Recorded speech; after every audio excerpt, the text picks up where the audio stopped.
पितृपक्ष की ये पवित्र कथा, जिसमें केवल एक देवाधिदेव महादेव ही नहीं, पितृदेव दोनों के आशीर्वाद। कल कथा में कहा था कि दुनिया का सबसे बड़ा दान है प्रेम का दान, स्नेह का दान।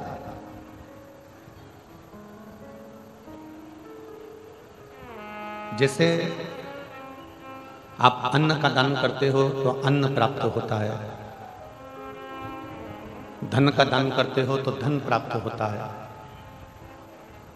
महापुराण की कथा कहती है प्रेम का दान करिए तो सामने वाले जीव से भी हमें प्रेम ही प्राप्त होगा। प्रेम का भी दान।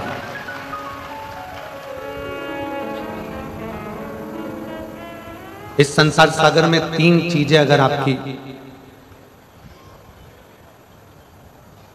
सुधार कर रखोगे तो परमात्मा को मिलने में देरी नहीं लगेगी। तीन चीजें ऐसी हैं जो हमें खींच कर रखना पड़ती है तो परमात्मा की प्राप्ति होती है। एक नियत, दूसरी नीति और तीसरी नजर। जम के बोलो कौन कौन सी चीज है? पहले नंबर पर है नियत, दूसरे नंबर पर है नीति और तीसरे नंबर पर है नजर। व्यक्ति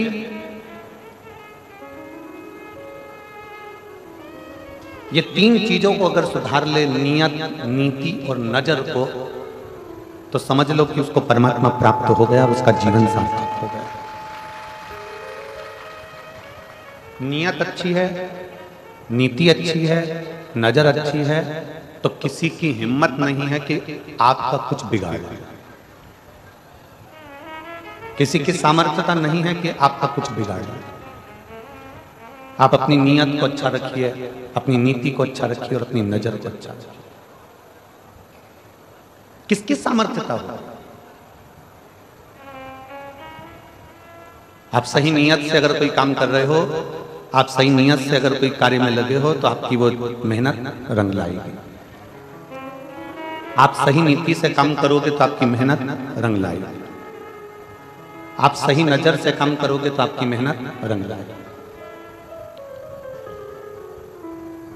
नीति, नियत और नजर, ये तीन अगर अच्छी है तो दुनिया का कोई व्यक्ति आपका बाल बांका नहीं कर सकता। आप उन्नति की सीढ़ी पर चढ़ते चले जाओ।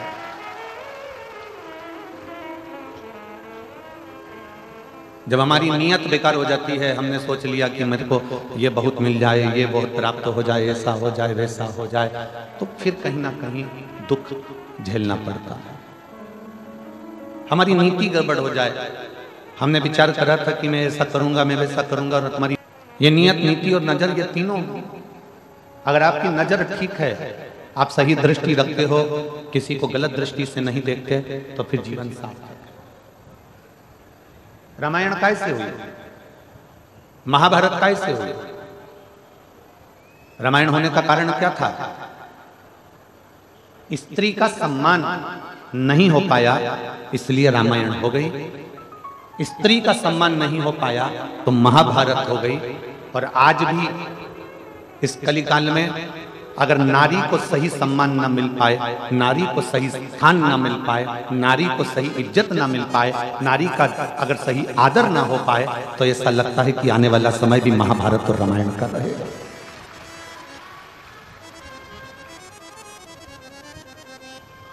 रामायण होने का कारण क्या था? माता सीता को सम्मान नहीं मिला, एक स्त्री को सम्मान नहीं मिला, एक स्त्री को आदर नहीं मिला। महाभारत होने का कारण क्या था? द्रौपदी को सम्मान नहीं मिल पाया, एक स्त्री का आदर नहीं हो पाया, एक स्त्री का सम्मान नहीं हो पाया, एक स्त्री का सत्कार नहीं हो पाया। उसमें भी ये तीन चीजें बिगड़ी थी। रावण की नीयत बिगड़ गई थी, कौरवों की नीति बिगड़ गई थी, और जितने सभासद थे उनकी नजर बिगड़ गई थी। आप क्या देख रहे हो?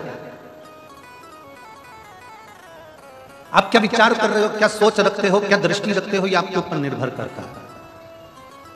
आज छोटी छोटी बेटियों के साथ में, छोटी छोटी कन्याओं के साथ में, छोटी छोटी लड़कियों के साथ में, छोटी छोटी बेटियों के साथ में गलत कृत्य हो रहा है। उसका कारण केवल गलत चीजें मोबाइल पर देखी जा रही है, गलत विचार रखे जा रहे हैं, गलत नियत रखी जा रही है, गलत नीति रखी जा रही है और गलत नजर रखी जा रही है। गलत नीति से, गलत नियत से और गलत नजर से ये बेटियों के साथ में हो रहा है।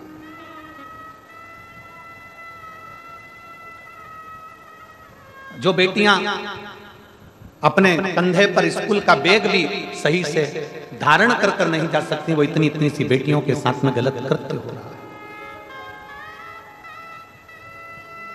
हमने पहले भी एक बार कथा में कहा था, उसके पीछे बहुत बवाल मचा था।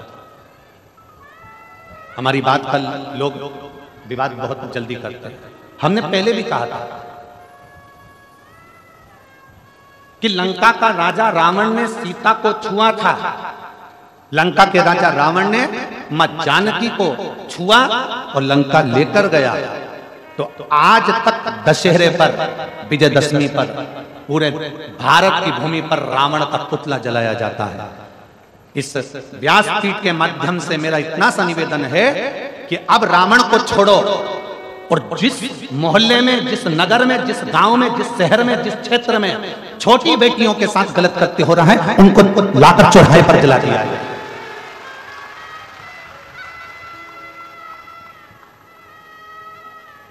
उनको ले जाकर उनके पुतले को नहीं, जो छोटी बेटियों की इज्जत करना भूल गए, जो नारी का सम्मान करना भूल गए, जो स्त्री का आदर करना भूल गए, केवल एक स्त्री के चक्कर में रामायण हुई, केवल एक स्त्री के चक्कर में महाभारत हुई और आने वाला समय भी कोई साधारण नहीं है, कोई दूसरा नहीं करेगा।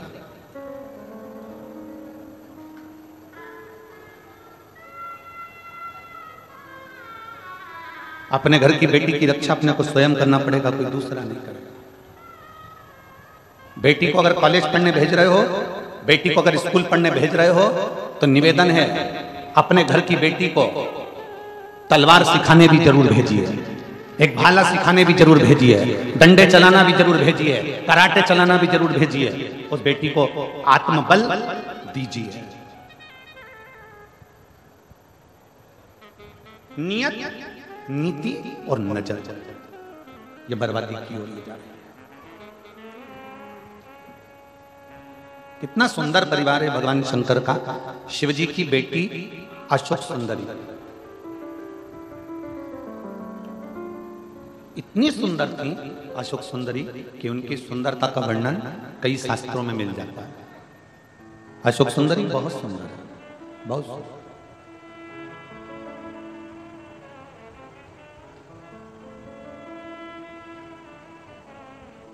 एक असुर राक्षस ने अशोक सुंदरी को देख लिया, बड़ी सुंदर थी, देख ली, और अशोक सुंदरी से कहा कि मैं तुमसे विवाह करना चाहता हूं। असुर कह रहा है, राक्षस कह रहा है, मैं तुमसे विवाह करना चाहता हूं। अशोक सुंदरी ने हाथ जोड़कर उस असुर से कहा कि देखो, मैं अपने माता पिता के बिना किसी अन्य वर को, अन्य पुरुष को, अन्य व्यक्ति को मैं देख नहीं सकता। उस असुर ने कहा कि तुम इस वन में घूम रही हो, तुम अपना कार्य कर रही हो, वन में घूम रही हो, तुम इस कार्य में लगी हो, तुम उस कार्य में लगी हो।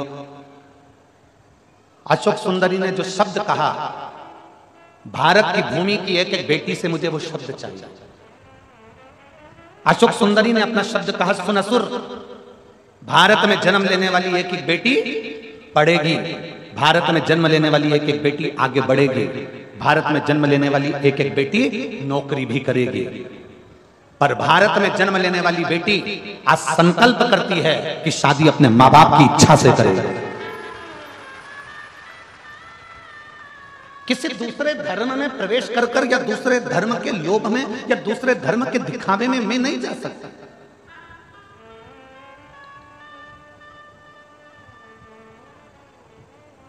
मैं दूसरे धर्म के दिखावे में नहीं जाऊंगी, मैं दूसरे धर्म के लोभ में नहीं जाऊंगी, मैं दूसरे धर्म के चक्कर में इधर उधर भ्रमण करने के लिए नहीं जाऊंगी, मैं दूसरे धर्म में प्रवेश नहीं करूंगी।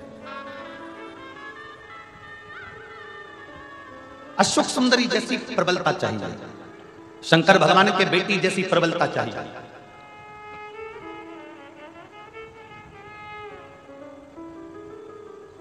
भगवान शिव जैसा बल चाहिए, मां पार्वती जैसा बल चाहिए। और जब बल अपने भीतर बढ़ता है ना, तो दुनिया के लोग कांपते हैं। नियत सही रखिए, नीति सही रखिए और नजर सही रखिए। यहां जितने बेटे बैठे हैं ना और जितनी बेटियां बैठी हैं, उनसे निवेदन करूंगा, अपनी मेहनत को इतना बढ़ा लो, अपने कर्म को इतना बढ़ा लो, जिस विद्याध्ययन को कर रहे हो उसको चोग ना बढ़ा लो, इतना पढ़ो कि तुमने जो सोचा है और तुम्हारे माँ बाप ने जो सोचा है उनका स्वप्न पूरा हो जाए।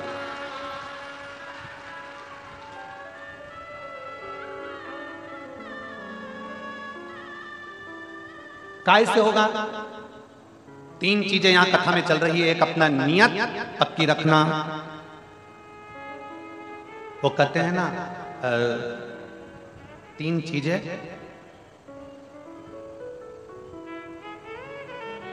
बहुत खतरनाक होती हैं। आज आप लोग सब 3 चीज के पीछे पड़े गुरुजी हो। 3 चीजें बड़ी खतरनाक होती है। पहले नंबर पर शनि, दूसरे नंबर पर मनी और तीसरे नंबर पर दुश्मनी। कुंडली में शनि गड़बड़ कर जाता है, मन में मनी गड़बड़ कर जाती है और जीवन में दुश्मनी गड़बड़ कर जाती है।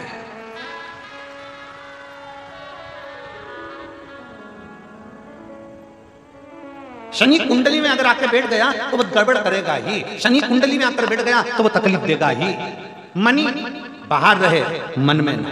मनी पैसा जिस दिन मन में आकर बैठ गया ना, मनी जिस दिन तुम्हारे दिल में आकर बैठ गई, मनी जिस दिन तुम्हारे हृदय में आकर बैठ गई तो तुम्हें बर्बाद कर कर ही छोड़े, बर्बाद कर कर ही छोड़े। और तीसरे नंबर पर है दुश्मनी। दुश्मनी बाहर रखो, थोड़ी प्रेम के वश रखो, समाप्त करो। शनि, मनी और जम के बोलो जरा, थोड़ा सा।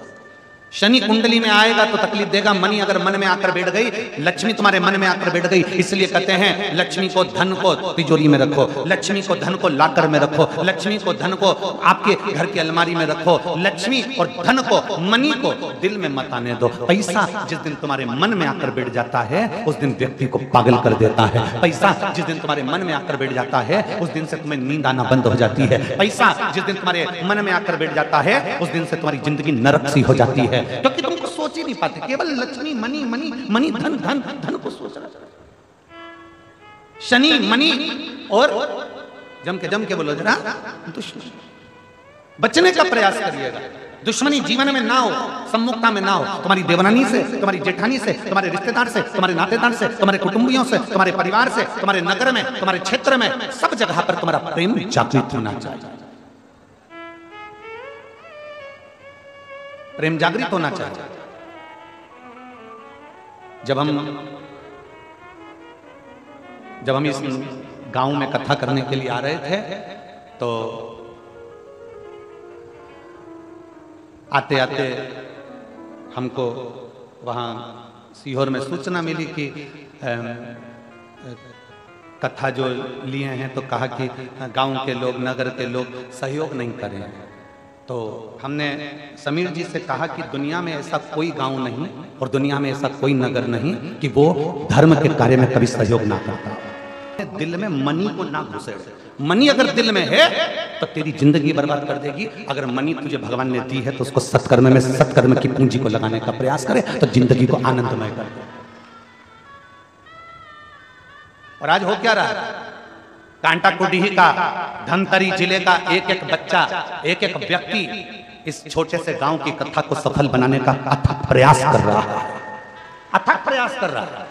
एक एक बच्चा लगा है, गांव का एक एक छोटे से छोटा बच्चा, एक एक बहन, एक एक जीजी इस कथा को सफल बनाने का प्रयास कर रही है कि हमारे गांव की कथा है, हमारे नगर की कथा है।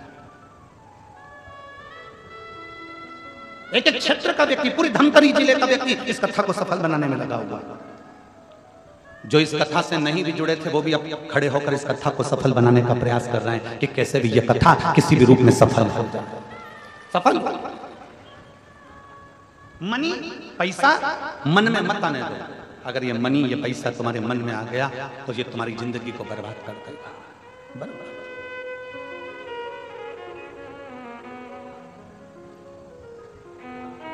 भीतर शिव भक्ति को, शंकर की भक्ति,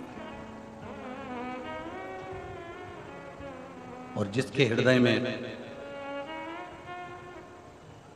देखो ये शरीर है, इस शरीर का कोई ठिकाना नहीं रहेगा।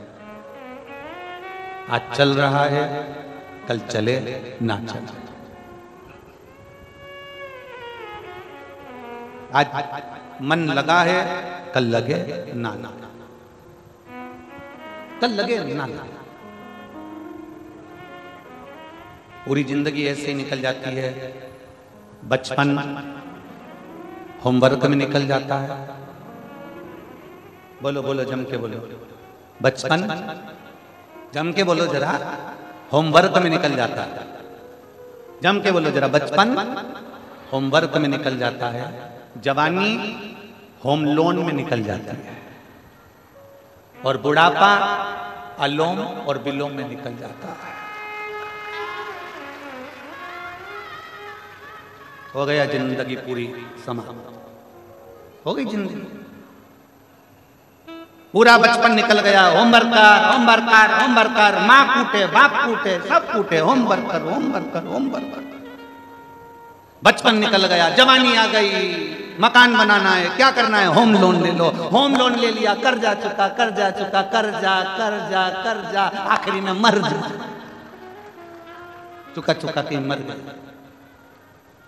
जिस फ्लैट को लोन से खरीदा था उसी में लेट गया, उसी में लेट गया। बचपन में होमवर्क, जवानी में बोलो बोलो जम के होम लोन, और बुढ़ापे में अलोम और विलोम। और फिर जिंदगी समाप्त। छोटा सा जीवन तो चुटकी में चला गया। और फिर आखिरी में हुआ क्या? परमात्मा के पास गए तो उससे बोला, क्यों रे नीचे गया था, क्या करा? तो क्या करा ना, नीचे मैंने होमवर्क करा, होम लोन करा, फिर अलोम और विलोम करा। फिर क्या करा? शिव कथा कह रही है, भगवान शंकर का चरित्र कह रहा है। इस शरीर को, इस मन को, इस चित्त को व्यर्थ मत जाना। जो आज मिला समय वो वापस नहीं मिलेगा। हीरे का हार डबल से खरीद सकते हो, सोने का हार डबल से खरीद सकते हो, गाड़ी बार बार खरीद सकते हो, मकान बार बार बना सकते हो, जमीन दोबारा मंगा सकते हो, कपड़े दोबारा मिल सकते हैं, शरीर मिल सकता है दोबारा, पर जो समय तुम्हारा चले गया वो समय दोबारा नहीं मिल पाएगा। उस समय को साधने का प्रयास कर, वो समय नहीं मिलेगा। उस समय की पूंजी को पहचान, उस समय को जानने का प्रयास करो। शंकर भगवान करते क्या? शंकर का नाम क्या है? उसको क्या कहते हैं? उज्जैन में, अवंतिका में क्या कहते हैं उसको? जम के बोलो जरा, महाकाल। जो भूत भविष्य और वर्तमान तीनों को देख रहा, तीन काल उसके अधीन है, वो काल अधिपति महाकाल। भूत भी देखे, भविष्य भी देखे और वर्तमान भी देखे। हम शंकर जी को जल क्यों चढ़ाते हैं? हम शंकर भगवान का भजन क्यों करते हैं? क्यों सियोर वाला महाराज पीछा पकड़ के बैठा हुआ है कि शंकर को 1 लोटा जल चढ़ाओ, 1 लोटा जल चढ़ाओ, 1 लोटा जल चढ़ाओ, 1 लोटा जल चढ़ाओ? क्यों पीछा पकड़ के बैठा है? उसका कारण है कि भूत भविष्य और वर्तमान 1 लोटे जल से शंकर संवार देता है, शिव सुधार देता है। केवल 1 लोटा जल सारी समस्या का हल। भूत भविष्य और वर्तमान मेरे शंकर त्रिकालदर्शी। त्रिकालदर्शी का मतलब होता है 3 काल के देखने वाले हैं मेरे शिव। त्रिकालदर्शी मतलब मेरे महाकाल राजा, मेरे शंभो, मेरे शंकर 3 काल देख लेते हैं। भूत, भविष्य और वर्तमान, तीनों कालों पर उसकी दृष्टि रहती है। इसलिए जल चढ़ाने वाले के ऊपर मेरे शंकर अपनी तीनों निगाह रखते हैं, क्योंकि उसके तीन नेत्र हैं। वो भूतकाल, वो भविष्य काल, वो वर्तमान काल सब देख रहा है। उसको मालूम है इसका पुराना समय कैसे बीता, उसको मालूम है इसकी पुरानी जिंदगी कैसे बीती, इसने कितना पाप करा, कितना पुण्य करा, कितना सत्कर्म करा, क्या करा, उसको मालूम है। उसने भूतकाल देख लिया, उसने भविष्य आगे का भी देख कर रखा उसने, किसका जीवन क्या है, इसको कितना दुख मिलेगा, कितनी तकलीफ मिलेगी, कितना गाड़ी मिलेगा, कितना बंगला मिलेगा, क्या सुख मिलेगा, उसने ये भी देखकर रखा है। वर्तमान में इसके साथ क्या हो रहा है वो भी उसने देखकर रखा है। इसलिए शिव महापुराण की कथा कहती है, भगवान शंकर की कथा कहती है, वेद व्यास जी कहते हैं शिव पुराण में, एक लोटा जल जब हम चढ़ाते हैं कर चलता है। उसको काल अधिपति महाकाल कहते हैं। वो अवंती का नरेश है, वो उज्जैन का नरेश है, वो उज्जैन का राजा है, वो अवंतिका का राजा है। उसको तीन काल का अधिपति महाकाल कहते हैं, क्योंकि भूत, भविष्य और वर्तमान मेरे काल अधिपति महाकाल के हाथ में है। जो जान गया काल अधिपति को, वो जान गया। कहीं जाओ मत, पृथ्वी को खोद कर देखोगे ना, कोई मूर्ति मिले ना मिले, पर पृथ्वी को खोदने पर पूरी पृथ्वी को खोदोगे तो शंकर का शिवलिंग जरूर मिलेगा, क्योंकि ये भूमि उसी शिव की है। और केवल भारत से मतलब नहीं कि भारत खोद कर देखिए, तुम्हारी मर्जी पड़ा है। जिस देश को खोद कर देखोगे, जमीन को, जिस देश की मिट्टी को खोद कर देखोगे, उसमें से शिवलिंग ही निकलेगा, शंकर ही निकलेगा, शिव ही प्राप्त होगा। और दुनिया के लोग कितना भी सनातन धर्म को नीचे दबाने का प्रयास कर लें, दुनिया के लोग कितना भी हिंदू धर्म को नीचे दबाने का प्रयास कर लें, ये सनातन धर्म, मट्टी भी खोदोगे तो सनातन ही निकलेगी, और अगर जल भी निकालोगे तो सनातन ही निकलेगा। और हर व्यक्ति के जीवन में सनातन धर्म ही प्रकट होता है, कितना भी उसको बर्बाद करने की सोच। और सोचा, अभी अभी आप लोग टीवी पे न्यूज देख रहे होंगे कि तिरुपति में, तिरुमाला में, तिरुपति के उस पवित्र मंदिर में अष्ट वैकुंठ में से एक वैकुंठ है तिरुपति बालाजी। भू वैकुंठों में से, पृथ्वी पर 8 वैकुंठों में से एक वैकुंठ माना जाता है तिरुपति बालाजी को। अष्ट वैकुंठ में से एक वैकुंठ तिरुपति बालाजी के उस मंदिर में केवल उसका अधिपति बनाकर, उस ट्रस्ट का अधिपति बनाकर एक क्रिश्चियन को बिठा दिया। और उसने क्या करा कि लड्डू जो प्रसादम बनता है, उस प्रसादम में देखा जाए तो उसमें कहीं मछली का तेल, कहीं भी ना जाने क्या क्या उसमें डाल दिया गया, और आज पूरे भारत में बवाल मचा हुआ है। क्या होगा? ज्यादा से ज्यादा उसको कुर्सी से उतार दोगे, क्या होगा? ज्यादा से ज्यादा उसको नीचे पटक दोगे, क्या होगा? ज्यादा से ज्यादा उसको सजा दे दोगे, क्या सजा? जो आज पूरा सनातन धर्म का व्यक्ति, भारत की भूमि का एक एक व्यक्ति तिरुपति दर्शन करने जाता है तो लड्डू लाता है, घर के लोगों को देता है, बच्चा बच्चा खाता है, जिसके घर में कभी एक अंश मात्र भी गंदा सामान नहीं आया, जो परम भगवतीय वैष्णव थे, उनका भी वैष्णव धर्म नष्ट कर दिया उसने कुर्सी पर बैठकर, उनका भी सनातन धर्म भ्रष्ट कर दिया उसने कुर्सी पर बैठकर।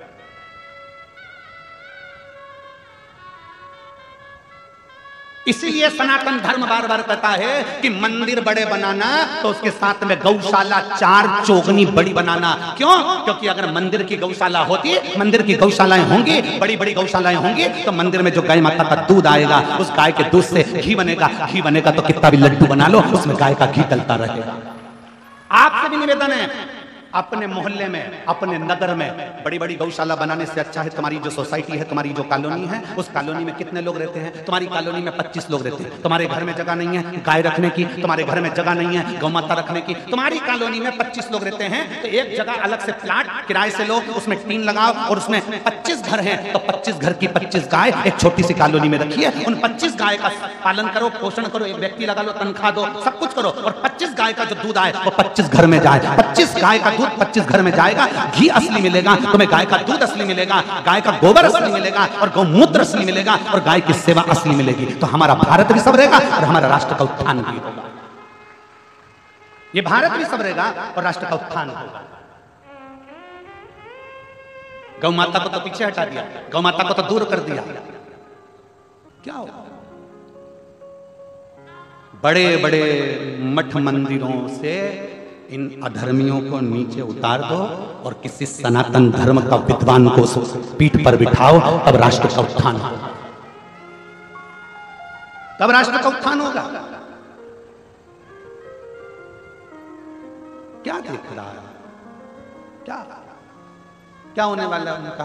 उतार दोगे कुर्सी से नीचे, पटक दोगे नीचे, सजा भी दे दोगे थोड़ी बहुत। क्या दोगे? क्या सजा दोगे? इतने सारे भारतीयों का दिल दुखाया, उसकी क्या सजा हो सकती है? इतने सारे सनातनियों का दिल दुखाया, उसकी क्या सजा हो सकती है? केवल कुर्सी से उतार दोगे, केवल नीचे उतार दोगे, केवल थोड़ी बहुत सजा दे दोगे, क्या सजा हो सकती है? उसकी केवल एक मूल, सबसे मूल एक ही चीज हो सकता है कि आने वाले समय में सनातन धर्म को रक्षा करने के लिए सनातन धर्म का रक्षा का एक बोर्ड बनाया जाए, जिससे सनातन धर्म की रक्षा हो जाए और पूरा मठ मंदिर सब सनातन धर्म की रक्षा के अंतर्गत। उसको संवारो, उसको सुधारो।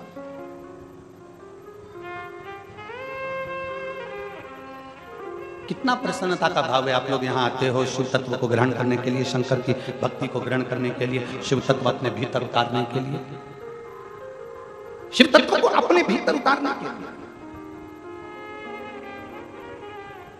अपनी कुर्सी का सदुपयोग करो, अपने पद का सदुपयोग करो, अपनी वाणी का सदुपयोग करो। इंदौर में परम पूज्य 1008 श्री विष्णु प्रपन्नाचार्य जी महाराज छत्री बाग वाले, उनके द्वारा बुधवार के दिन शाम को 4 बजे शायद इसी तिरुपति मंदिर का जो लड्डू प्रसादम है उसके साथ जो छेड़छाड़ करी गई है, उसके साथ में एक उन्होंने सभा रखी है। मेरा इंदौर वासियों से निवेदन है उनका सहयोग अवश्य। मैं जगत गुरु शंकराचार्य श्री अभिमुक्तेश्वरानंद जी महाराज के चरणों को नमन कर प्रणाम कर कहता हूं कि उन्होंने अपनी वाणी से, जैसे ही उनको सूचना मिली और उन्होंने अपनी वाणी से कह दिया कि एक एक मठ मंदिर के प्रसाद को हम स्वयं चेक करवाएंगे और एक एक मठ और मंदिर को सनातन धर्म के अनुकूल बनाने का प्रयास करते हैं। मैं परम पूज्य जगत गुरु शंकराचार्य अभिमुक्तेश्वरानंद जी के पवित्र चरणों को नमन करता हूं, जिन्होंने अपनी वाणी से इस शब्द को कहा।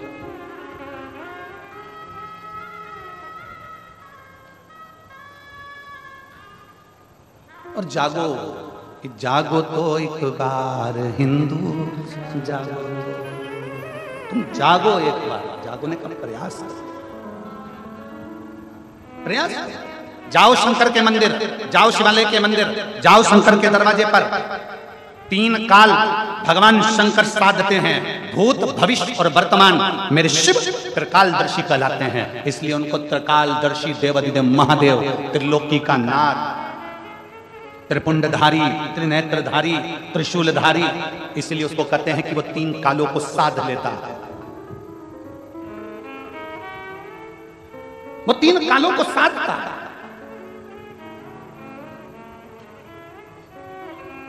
उसको साध जाओ रोज प्रतिदिन। गुरुजी जाए, उसके बाद कथा का पंडाल छोड़कर जाओ। आरती हो, जमीन को भूमि को नमन करो, रज को प्रणाम करो।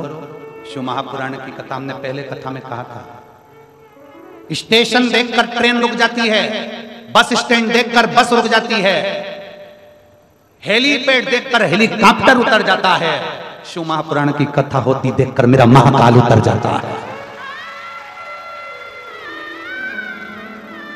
चूने से बना हुआ हेलीपैड,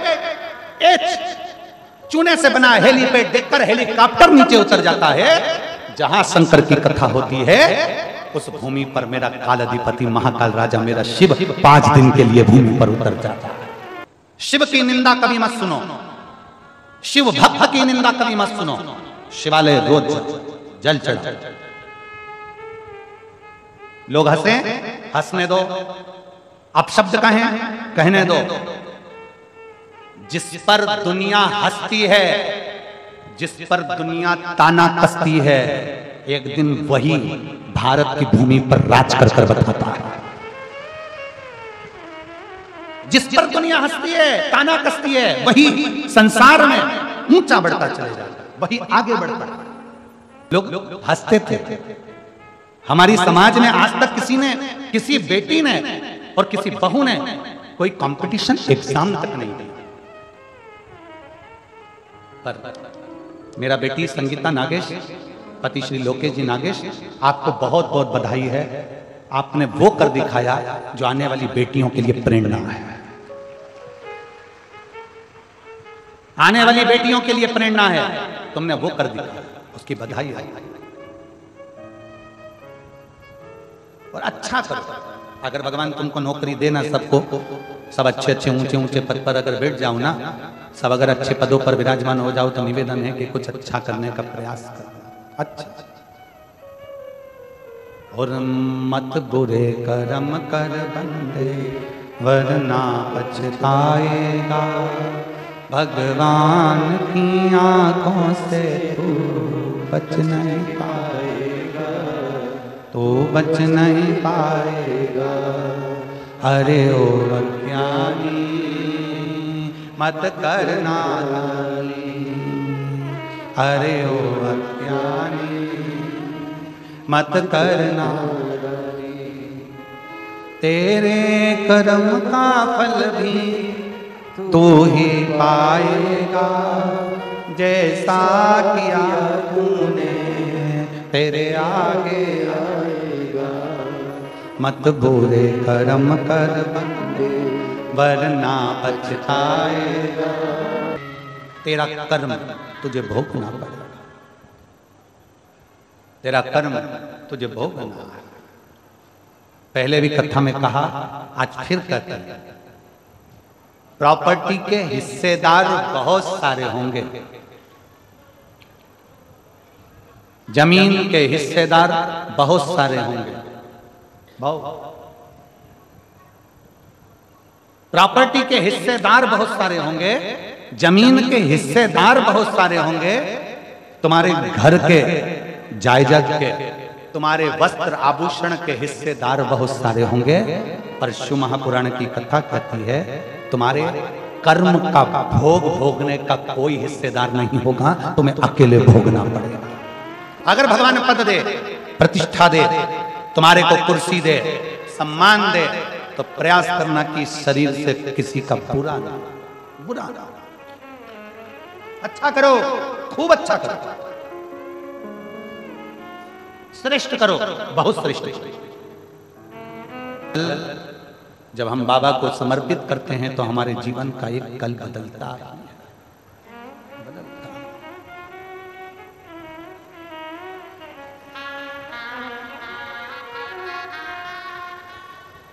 बस उससे दिल से करी गई प्रार्थना कभी खाली नहीं जाती, कभी।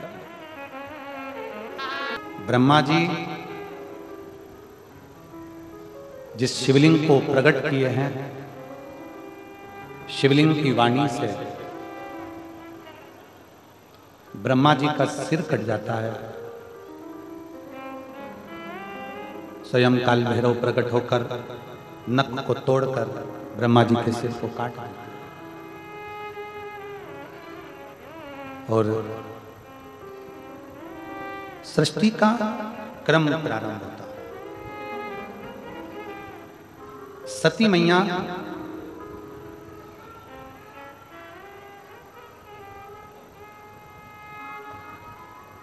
माता प्रसूति के गर्भ से प्रकट हुई।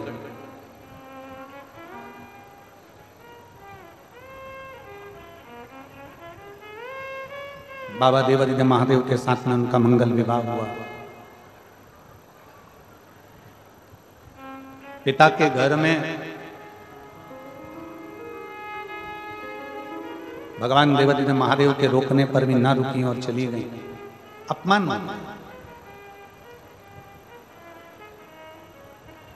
शिव महापुराण की कथा कहती है कि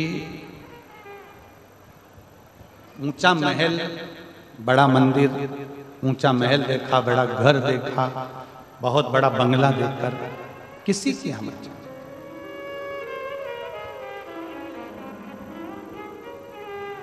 छोटे से मकान में भी अगर दिल बड़ा है ना, छोटे से मकान में भी अगर मन बड़ा है तो उसमें भी आनंद है, उसमें भी आनंद। हम रिटर्न बढ़ाई, हम ये टांटा कोडी इस ग्राम में जहां रुके हैं चौधरी जी के घर पर। पूरा परिवार उस मकान को खाली कर कर दूसरे मकान में चला गया। और जैसी गांव के हिसाब से व्यवस्था कर सकते हैं उससे अच्छी व्यवस्था चौधरी परिवार ने करी। उनको बहुत बहुत साधुवाद, जो बन सकता जैसा कर सकता। मिलना तो हमारा किसी से होता नहीं, आप लोगों को मालूम है कि हम मिलते नहीं। मिलने के मामले में बिल्कुल पीछे। हम तो बाबा के चलते, हम तो बाबा के भरोसे चलते, उसके आश्रित हो।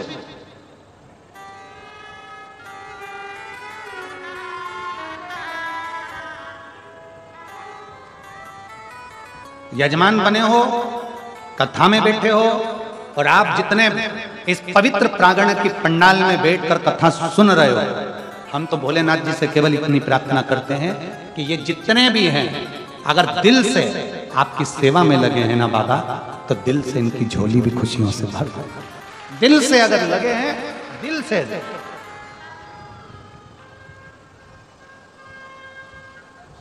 हृदय से, भाव से, उसके आश्रित होकर चलते, उसके आश्रित।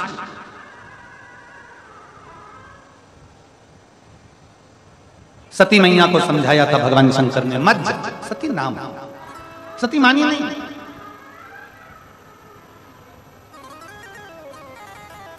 चली गई अपने पिता के घर में, और पिता के घर में गई तो वहां तो सबका सम्मान था, पर माता सती का कोई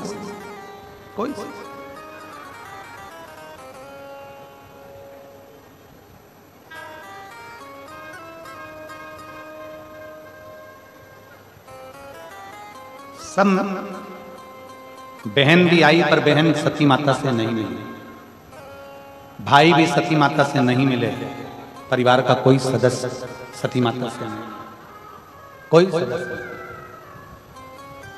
केवल एक मां प्रसूति अपनी बेटी सती से, केवल एक, पिता भी अच्छे से नहीं। मेरी जीजियों, मेरी बेटियों, मेरी माताओं, मेरे भाई, मेरे बंधु, मेरी सखा,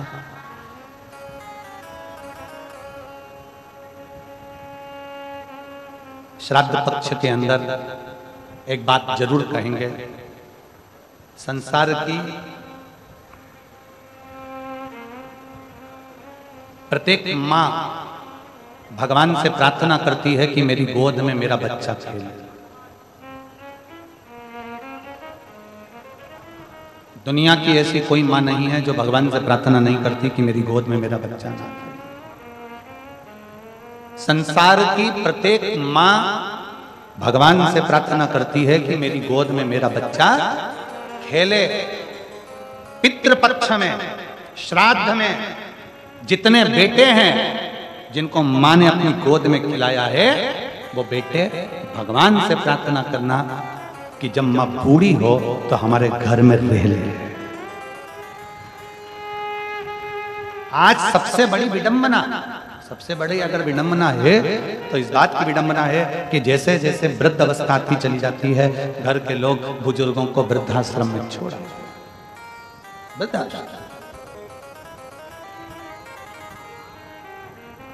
हर माँ ये चाहती है कि बच्चा मेरी गोद में खेले, उसी तरह हर बेटे को चाहिए कि मेरी माँ मेरे घर में रह ले, मेरी माँ मेरे घर में रह ले।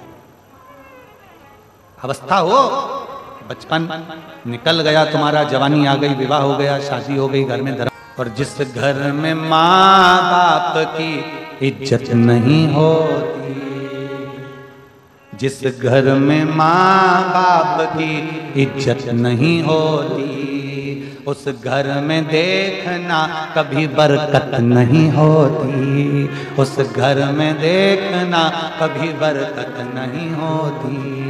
जिस घर में माँ बाप की इज्जत नहीं होती, जिस घर में माँ बाप की इज्जत नहीं होती, उस घर में देखना कभी बरकत नहीं होती, उस घर में देखना कभी बरकत नहीं होती। जहाँ माता पिता का आदर हो, माता पिता का सम्मान हो, माता पिता का सत्कार हो, वहाँ बरकत है। जहाँ माता पिता का आदर है वहाँ बरकत है, जहाँ माता पिता का आदर नहीं वहाँ बरकत का वहाँ लक्ष्मी सत्कार कर। बेटी माता सती आई, माँ अकेली मिली है, अकेली माता अकेली, पिता भी नहीं मिले। बड़ा दुख था बेटी के मन में, बड़ा भाव प्रकट हो रहा, अंदर से दुखी थी माता सती, बहुत दुखी। जब माता सती बहुत दुखी थी, देखा कोई मिल भी नहीं रहा, कोई। कल कथा में एक बात कही थी, सबने सुनी थी, स्मरण किया था। भोजन नहीं पचेगा तो बीमार कर देगा, बोला था, बोलो तो जम के, ठीक है। धन नहीं पचेगा तो क्या बना देगा, अहंकारी बना देगा, सुना था। बात नहीं पचेगी तो चुगल चोट्टा बना देगी, कहा था। अरे बोलो तो, छत्तीसगढ़ वाले एकदम चुप कैसे हो गए, मेरे को समझ में नहीं आया। सुना था, हाँ तो आवाज तो आओ, तुम्हारी आवाज निकालो, क्या बात है। भोजन नहीं पचेगा तो बीमार कर देगा, धन नहीं पचेगा तो अहंकारी कर देगा, और बात नहीं पचेगी तो चुगल चोर बना देगी। बस यही बात है। दक्ष प्रजापति के भीतर इतना अभिमान आ गया था, जब वैभव था, सत्ता थी, सब कुछ था, तो अभिमतता बढ़ गई, उसका अहंकार बढ़ गया, उसका अहम बढ़ गया। जब अभिमान बढ़ता है ना, अपने भी नहीं सुहाता, अपने भी, दूसरे की तो जाने दो, अपने भी ठीक नहीं लगते। कभी कभी तो पत्नी भी कह देती है अपने पति से, कभी कभी पत्नी पति से कह देती है, क्या बात है, इतनी अकड़ क्यों रहो, शांति से आराम से रहो, बच्चों से स्नेह करो, परिवार में प्रेम करो, आपस में स्नेह बस रहो, धन दौलत संपदा तो सब अपनी जगह पर, ये सब अपनी जगह। आप प्रेमवश रहिए, स्नेहवश रहिए, आनंदवश रहिए, ये तो सब चलता ही रहता है, ये सब चलेगा, पर आप स्नेहवश तो रहिए। दक्ष प्रजापति का अभिमान, दक्ष प्रजापति की अभिमतता सम्मुख में प्रकट हो गई, और दक्ष प्रजापति की जब अभिमतता प्रकट हुई, तब उस अभिमतता के तहत दक्ष प्रजापति के भीतर जब अभिमान दक्ष प्रजापति के, शिव महापुराण की कथा कहती है, परमात्मा के दरवाजे पर, पिता के दरवाजे पर, गुरु के दरवाजे पर बिन बुलाए भी चले जाओ, कथा सत्संग में बिन बुलाए भी चले जाओ। शिव महापुराण की कथा कहती है, जाओ, पर यदि गुरु के घर में कोई कार्यक्रम है, पिता के घर में कोई कार्यक्रम है, मंदिर देवालय शिवालय के अंतर्गत कोई विशेष फंक्शन है, और मालूम पड़े भीड़ की अवस्था बहुत है, तो प्रयास करो कि भाई कोई आमंत्रित करे तो मैं पहुंच। घर में, पिता के घर में जाने की मना नहीं है, पिता के घर में खूब जाओ, पर कोई फंक्शन है, तुम्हारे ऊपर के स्पीकर नहीं चल रहे हैं क्या, ये ऊपर वाले, तुम्हारे पिता के घर में जरूर, पिता के पास जरूर पहुंचो, जाओ पिता के पास में। पर पिता के घर में अगर कोई कार्यक्रम है, पिता के घर में अगर कोई कार्य चल रहा है, तो फिर सोच कर जाना कि मुझे पत्र आया कि नहीं, फिर विचार कर जाना कि पत्र पहुंचा कि नहीं पहुंचा। फिर पत्र पहुंचे तब तक, पत्र तुम्हारे पास पहुंचे तो पहुंचे।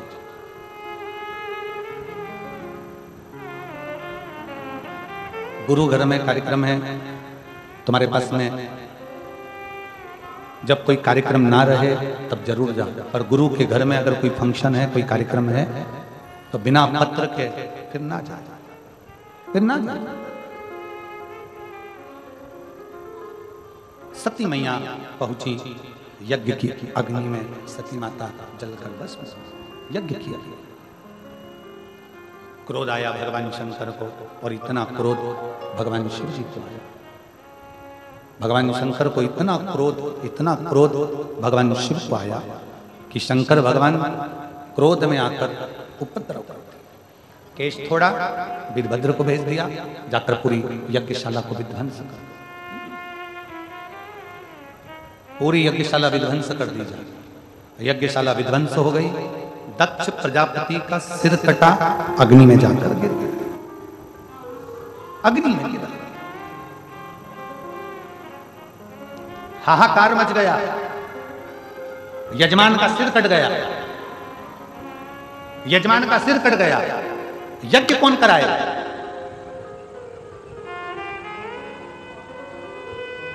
अहंकार जब बहुत बढ़ जाता है, व्यक्ति को तीन चीजें बर्बाद कर देती है, एक लोभ, एक अहम और एक वासना। ये तीन चीजें व्यक्ति को बर्बादी की ओर लेकर चली जाती है।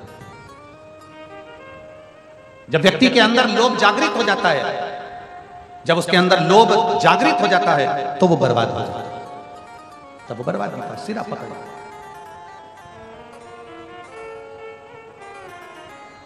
थोड़ा दूर रहिए,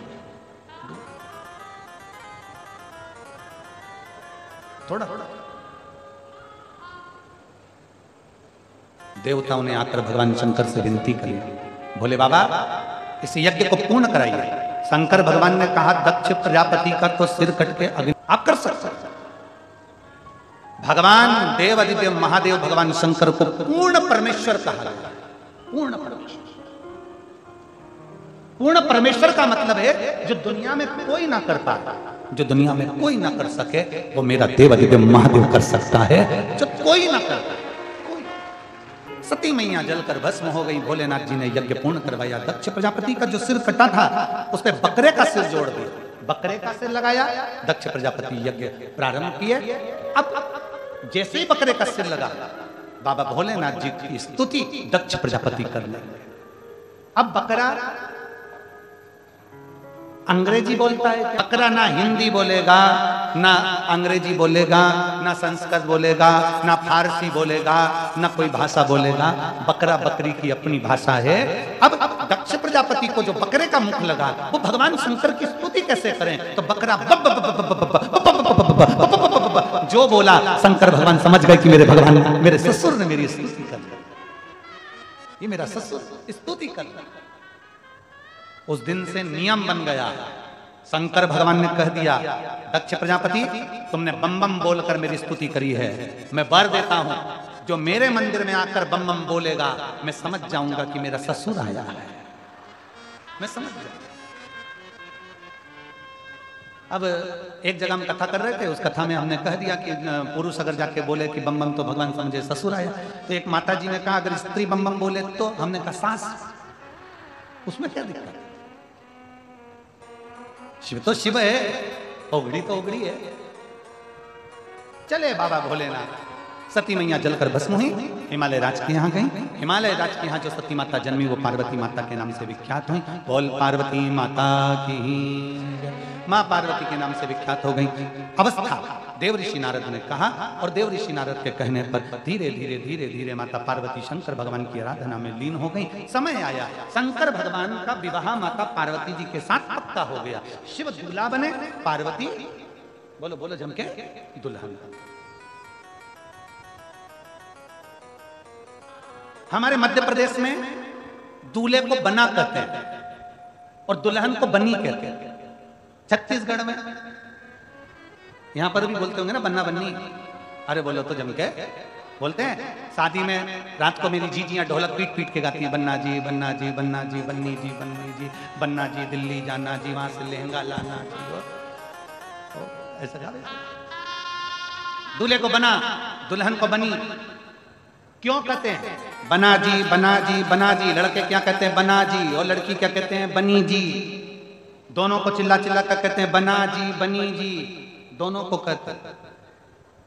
दूल्हे को इसलिए कहते हैं कि जैसी भी मिले बनाकर चलना जी, इसलिए बना जी।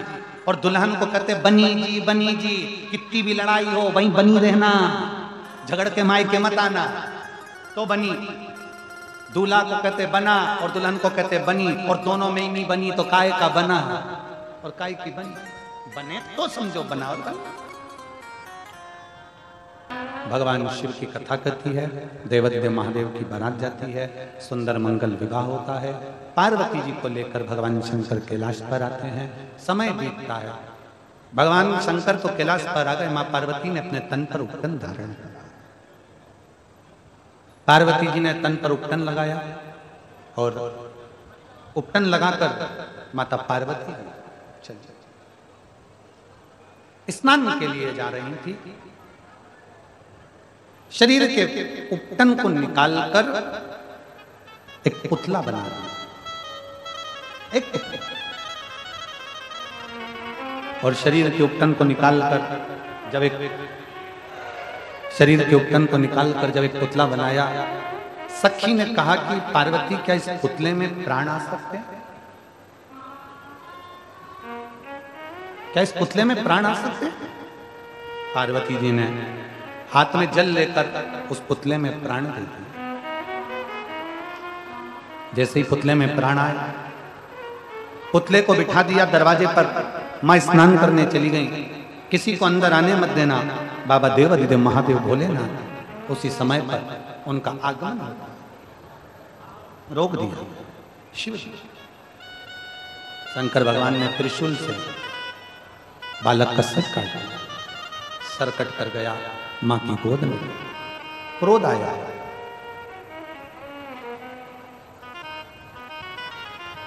अगर ये बालक जीवित नहीं हुआ तो पूरे ब्रह्मांड को तोड़ दूंगा, पूरे ब्रह्मांड को। शंकर भगवान ने रुद्रगणों को भेजा, जाओ। कि चकित भय सुन के कैलाशी, करूं जीवित में अविनाशी। गणों से यों बोले वाणी, शीघ्र ही लाओ कोई प्राणी। जिसे भी पैदा तुम पाओ, मनुष्य या पशु हो ले आओ। तुरंत बन जाए शीश गज पाए, दिया जुड़वाए। और खुशी की माने सुत धन की, गजानंद असुर निकंद। एक हथनी अपने बच्चे से पीट कर सो रही थी, उसका शीश बालक के धड़ पर जोड़ दिया, जिनका नाम भगवान श्री गणेश। बोल गणेश जी महाराज की।